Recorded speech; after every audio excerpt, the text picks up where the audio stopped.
بسم اللہ الرحمن الرحیم۔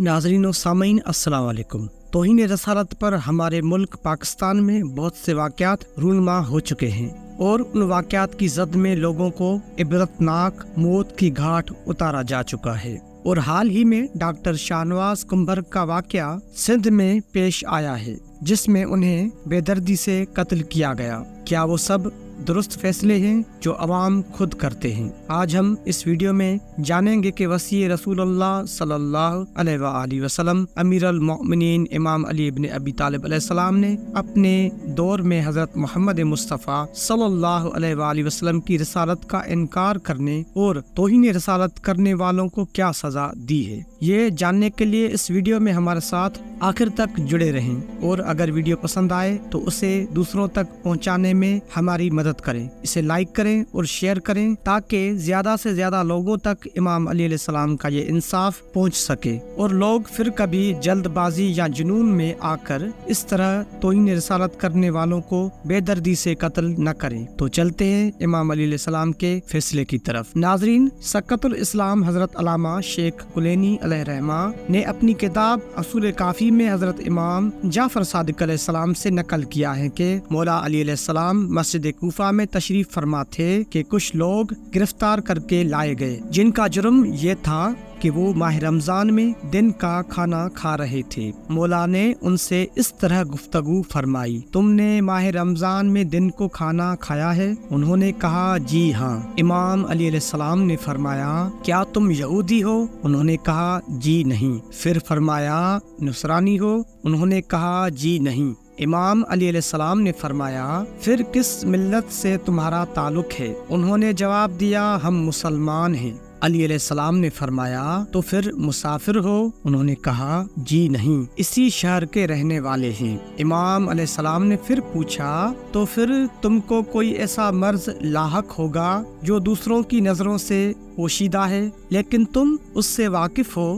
ان لوگوں نے جواب دیا، جی نہیں، ہم لوگوں کو الحمدللہ کوئی مرض بھی نہیں ہے۔ یہ سن کر مولا علی علیہ السلام کے لبوں پر تبسم آ گیا۔ پھر آپ علیہ السلام نے پوچھا، تم اللہ تعالیٰ کی وحدانیت اور محمد مصطفیٰ صلی اللہ علیہ وآلہ وسلم کی رسالت کی گواہی دیتے ہو؟ انہوں نے جواب دیا، ہم اللہ تعالیٰ کی وحدانیت کی گواہی تو دیتے ہیں لیکن محمد مصطفیٰ کو رسول اللہ نہیں مانتے، بلکہ وہ ایک اعرابی تھے جنہوں نے لوگوں کو اپنی طرف دعوت دی تھی۔ مولا علی علیہ السلام نے فرمایا، اگر تم نے محمد مصطفیٰ صلی اللہ علیہ وآلہ وسلم کی رسالت کا انکار کیا تو میں علی تم کو قتل کر دوں گا۔ انہوں نے جواب دیا، قتل کر دیجئے۔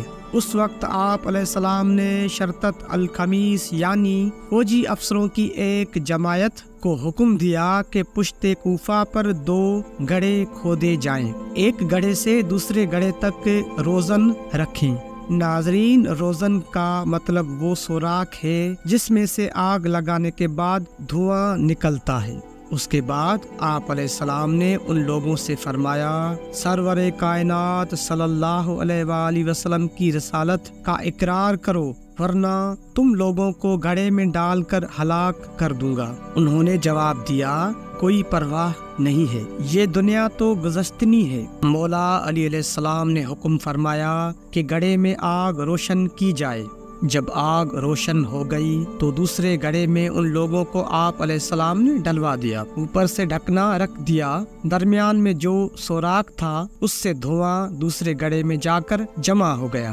مولا بار بار ان لوگوں سے پوچھتے تھے کہ اب بھی اپنی گمراہی سے پلٹ آؤ، مگر وہ اپنے ارتداد پر آخر تک اڑے رہے، یہاں تک کہ اسی گڑھے میں گھٹ کر مر گئے۔ اس واقعہ کی خبر جب کوفہ کے باہر دوسرے شہروں میں پھیلی تو یہودیوں کی ایک جماعت یثرب سے کوفہ آئی اور ان کا قافلہ مسجد کوفہ کے دروازہ پر اترا۔ ان میں جو عالم تھا اس نے مولا علی علیہ السلام کی خدمت میں یہ پیغام بھجوایا کہ ہم لوگ یثرب سے آپ کی خدمت میں ایک حاجت لے کر آئے ہیں، یا تو ہم کو اندر آنے کی اجازت دیجیے اور یا خود باہر تشریف لائیے۔ یہ سن کر مولا علی علیہ السلام مسجد سے باہر تشریف لائے اور پوچھا کہ کیا حاجت ہے۔ اس پر ان لوگوں میں جو بزرگ تر تھا بولا، اے فرزند ابو طالب، یہ کیا بدعت ہے جو آپ نے جاری کی ہے؟ مولا علی علیہ السلام نے فرمایا، کون سی بدعت؟ ان لوگوں نے کہا، ہم کو خبر ملی ہے کہ آپ نے ایک جماعت کو جو اللہ تعالیٰ کا اقرار کرتی تھی لیکن محمد کی نبوت کا انکار کرتی تھی، ان کو دھویں سے قتل کروا دیا۔ یہ سن کر مولا علی علیہ السلام نے ارشاد فرمایا، میں تم کو ان 9 نشانیوں کی قسم دیتا ہوں جو اللہ تعالیٰ نے حضرت موسیٰ علیہ السلام پر طور سینا پر نازل فرمائی تھی، اور تم کو 5 کینسوں یعنی گرجوں کی قسم اور استاد کی قسم دیتا ہوں جو بے نیاز و مالک یوم الدین ہے۔ کیا تم کو یہ معلوم ہے کہ وفات موسیٰ علیہ السلام کے بعد کچھ لوگ آپ کے وسیع یوشع بن نون علیہ السلام کے پاس لائے گئے تھے جو خدا کی وحدانیت کی گواہی دیتے تھے لیکن نبوت جناب موسیٰ علیہ السلام کے اقراری نہ تھے؟ بس حضرت یوشع علیہ السلام نے اسی طرح سے جس طرح میں نے قتل کیا ہے ان کو بھی قتل کیا تھا۔ یہودیوں نے تصدیق کی اور کہنے لگے، ہم گواہی دیتے ہیں کہ آپ اسرار حضرت موسیٰ علیہ السلام کے رازدان ہیں۔ پھر اس یہودی نے اپنی قبا میں سے ایک دستاویز نکال کر مولا علی علیہ السلام کو دی۔ آپ علیہ السلام نے اس کو کھول کر دیکھا تو رونے لگے۔ اس پر اس مرد یہودی نے پوچھا، یا علی، آپ کو کیا ہوا کہ اس نوشتہ کو دیکھ کر روتے ہیں؟ کیا آپ عرب ہو کر نوشتہ کی زبان جو سریانی ہے سمجھتے ہیں؟ مولا علی علیہ السلام نے فرمایا، یہ میرا نام لکھا ہوا ہے۔ جب اس پر میری نظر پڑی تو میرے آنسو نکل آئے۔ یہودی نے کہا، وہ نام کہاں ہے؟ مجھ کو بھی دکھا دیجئے۔ مولا علی علیہ السلام نے فرمایا، میرا نام زبان سریانی میں ایلیا ہے۔ جب اس یہودی عالم نے آپ علیہ السلام کا نام نوشتہ میں اپنی آنکھوں سے دیکھا تو بے ساختہ اس کی زبان پر جاری ہوا، اشہد ان لا الہ الا اللہ و اشہد ان محمد رسول اللہ و اشہد انک وصی محمد، اور کہنے لگا کہ میں اس امر کی گواہی دیتا ہوں کہ آپ بعد پیغمبر تمام لوگوں سے اولا ہیں۔ پھر اس نے اور اس کے ساتھیوں نے مولا علی علیہ السلام کے دست پاک پر بیعت کی اور یہ لوگ مسجد کوفہ کے اندر داخل ہو گئے۔ حوالہ بحار الانوار جلد 9 صفحہ نمبر 492۔ ناظرین، کتاب کے مؤلف توضیح کرتے ہوئے لکھتے ہیں کہ معلوم ہونا چاہیے کہ اسلام میں مرتد کی سزا قتل ہے۔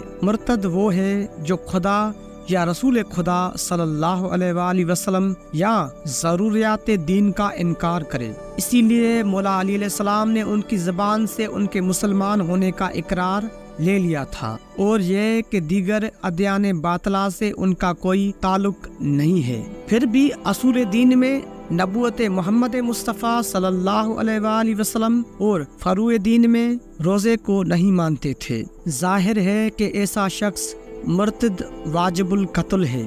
پھر ان کا جرم اور سنگین تھا کیونکہ اسلام کے مدعی ہونے کے ساتھ سرور کائنات صلی اللہ علیہ وآلہ وسلم کی توہین کرتے تھے اور اس بات کا پروپیگنڈا کرتے تھے کہ حضرت صلی اللہ علیہ وآلہ وسلم نے معاذ اللہ اپنی حکومت کے لیے ڈھونگ رچایا تھا، جیسا کہ یزید بن معاویہ نے امام حسین علیہ السلام کو قتل کرنے کے بعد کہا تھا۔ لہذا ان لوگوں کے واجب القتل ہونے میں کوئی شبہ نہ تھا۔